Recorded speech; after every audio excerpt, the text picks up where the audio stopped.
I carabinieri di Agrigento continuano a segnare risultati positivi in tema di contrasto al fenomeno dello spaccio di sostanze stupefacenti su tutto il territorio della provincia.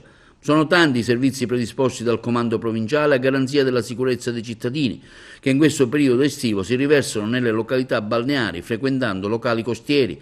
Stamani, non ultimo, i militari della compagnia Carabinieri di Agrigento hanno svolto un mirato servizio antidroga nel territorio del comune di Raffadali.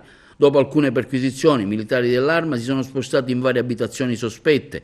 In una di queste le ricerche sono state particolarmente approfondite grazie all'ausilio di unità cinofile della Guardia di Finanza.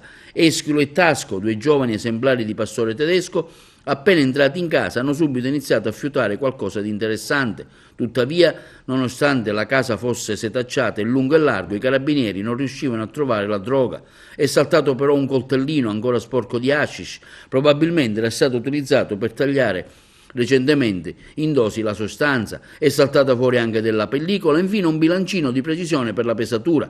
Non veniva però trovata la droga. A un tratto il colpo di scena.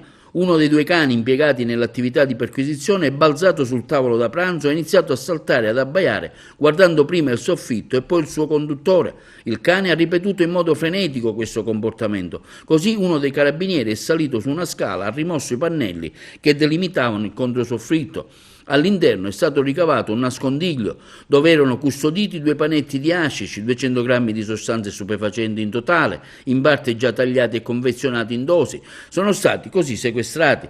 Per il 25enne agrigentino, utilizzatore dell'appartamento, le manette sono state inevitabili. È stato così arrestato e sottoposto agli arresti domiciliari a disposizione dell'autorità giudiziaria di Agrigento, di fronte alla quale dovrà rispondere di detenzione ai fini di spaccio di sostanza stupefacente.